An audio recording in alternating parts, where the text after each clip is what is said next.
BPSC TRE 4.0 की तैयारी करने वाले सभी साथियों का हमारे इस YouTube channel open study area पर हार्दिक अभिनंदन है।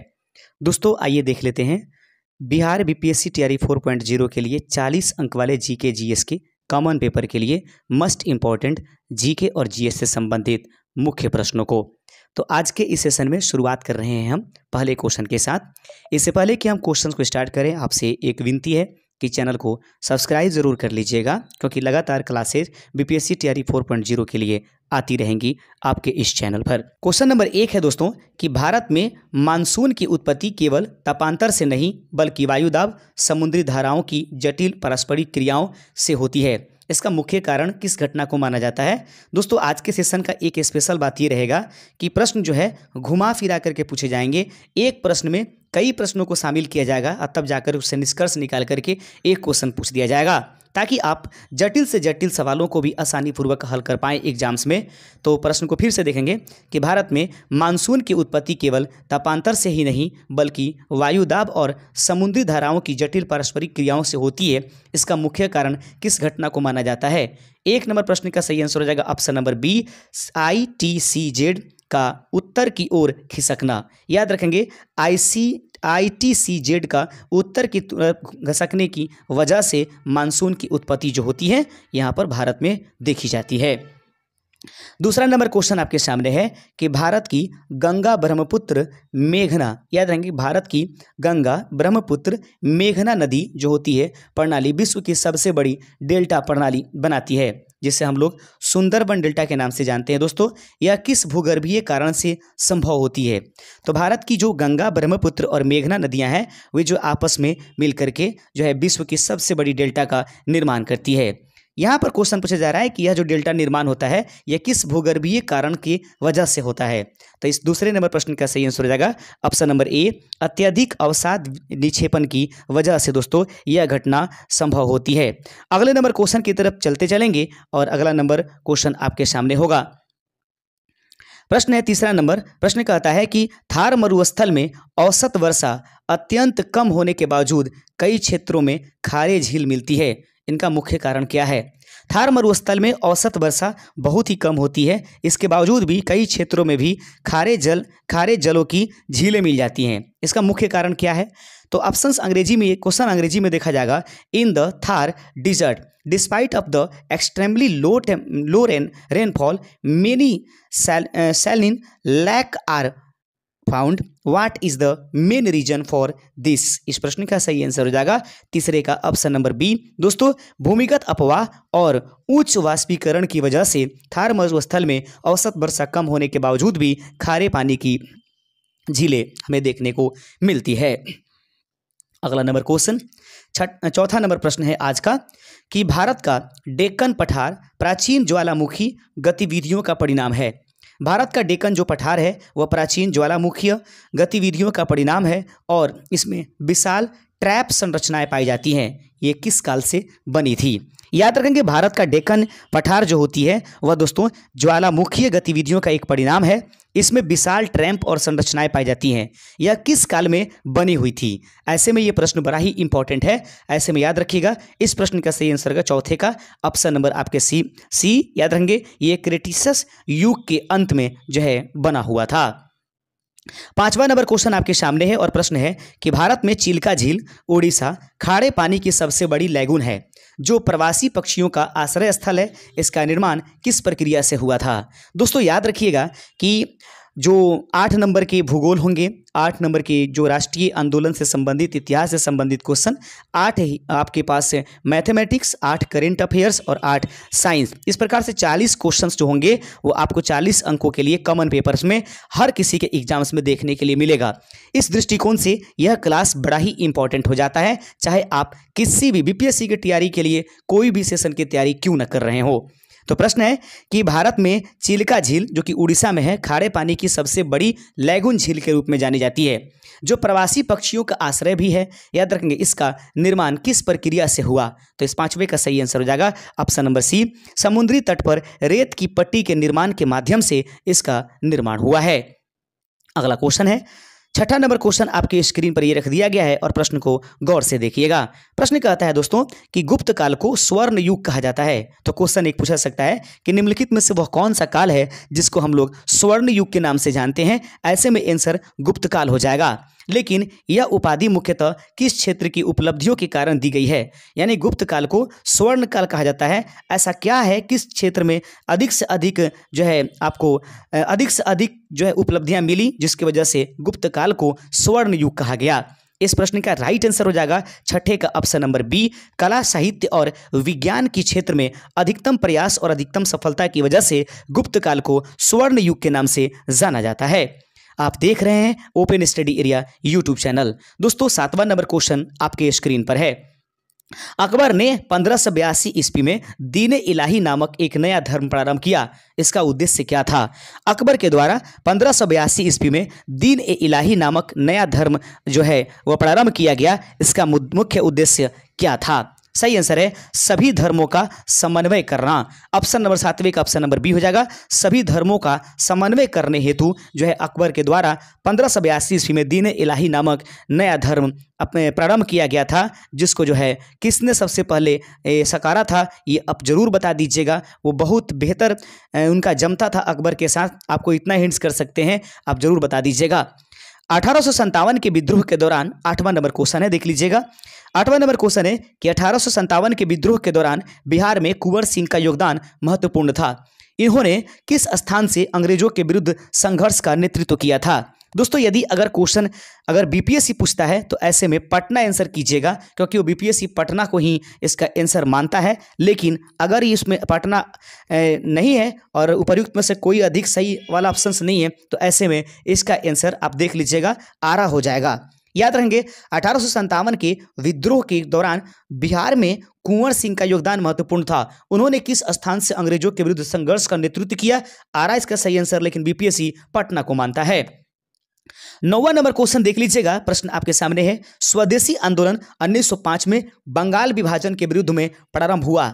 याद रखेंगे स्वदेशी आंदोलन 1905 ईस्वी में बंगाल के विभाजन के विरुद्ध में प्रारंभ हुआ था। इसका प्रमुख आर्थिक प्रभाव क्या पड़ा था? याद रखेंगे क्वेश्चन ये पूछा जा सकता है कि बताइए बंगाल में जो है स्वदेशी आंदोलन क्यों प्रारंभ किया गया था? तो इस प्रश्न का सही आंसर हो जाएगा बंगाल विभाजन। स्वदेशी आंदोलन 1905 में बंगाल विभाजन के विरुद्ध में प्रारंभ किया था। इसका मुख्य आर्थिक प्रभाव क्या पड़ा?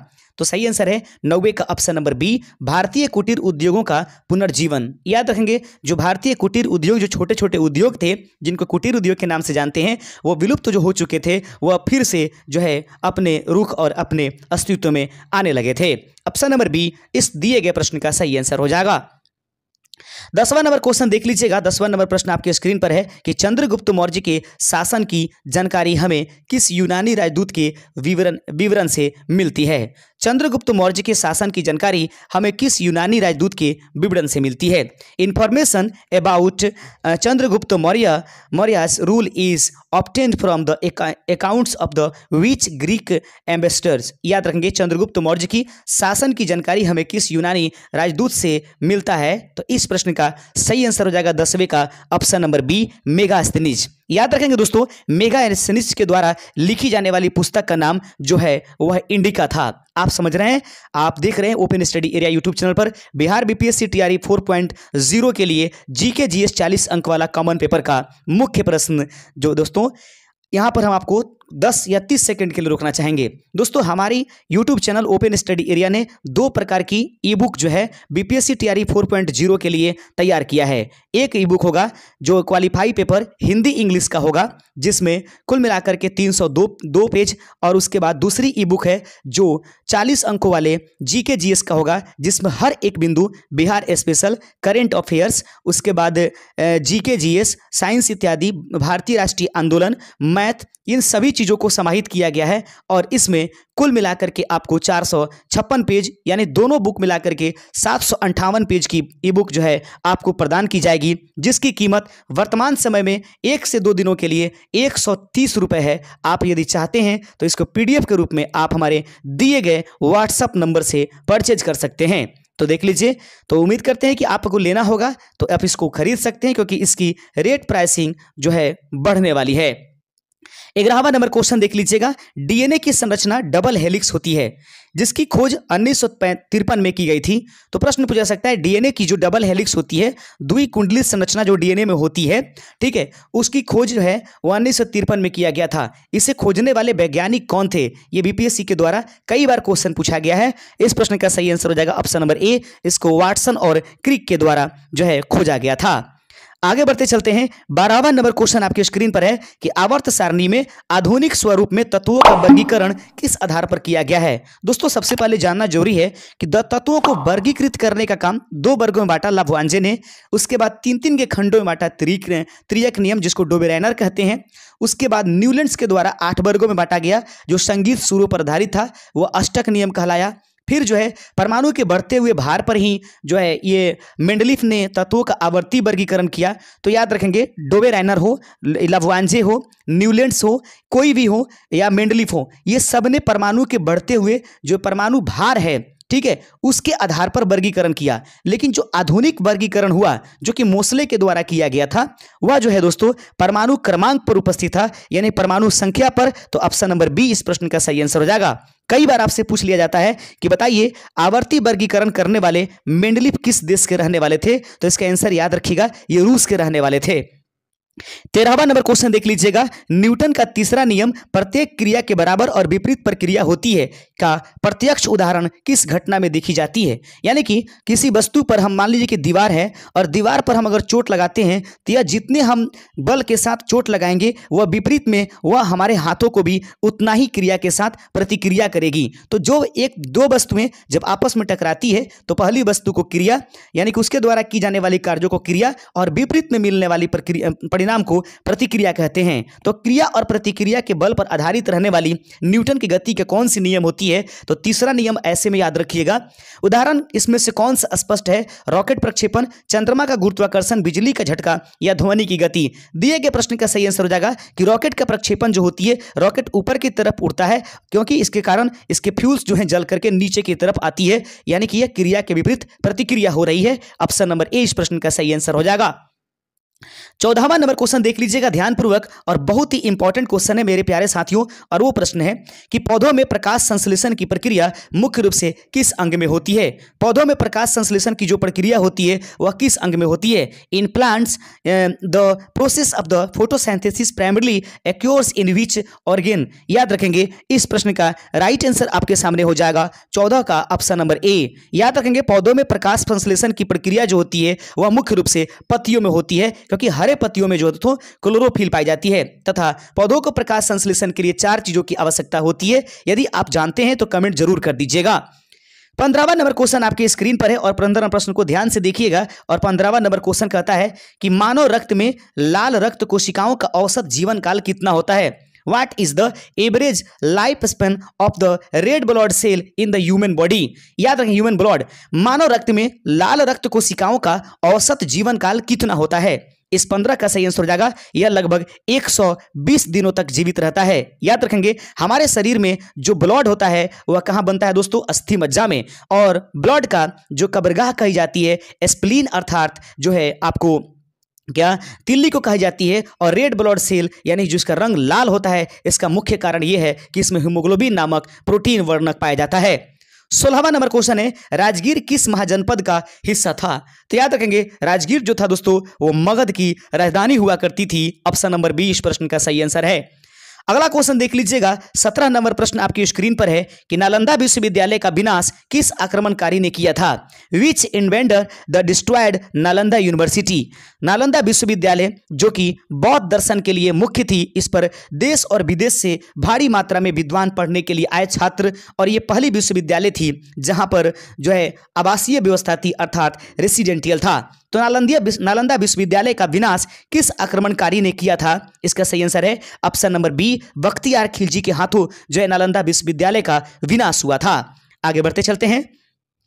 18 नंबर क्वेश्चन आपके सामने है कि बिहार का कुदरा घाटी क्षेत्र किस फसल के उत्पादन के लिए प्रसिद्ध है। अभी है बिहार स्पेशल के कुछ क्वेश्चंस भी आपको इसमें देखने के लिए मिल रहे हैं। बिहार का कुदरा घाटी क्षेत्र किस फसल के उत्पादन के लिए प्रसिद्ध था। The Kudra valley of Bihar is famous for the production of a wheat crop. याद रखेंगे वह कौन सा फसल है जिसके लिए कुदरा घाटी सबसे ज्यादा उत्पादन के लिए प्रसिद्ध था। 18वें नंबर प्रश्न का सही आंसर है ऑप्शन नंबर बी, धान की खेती के लिए।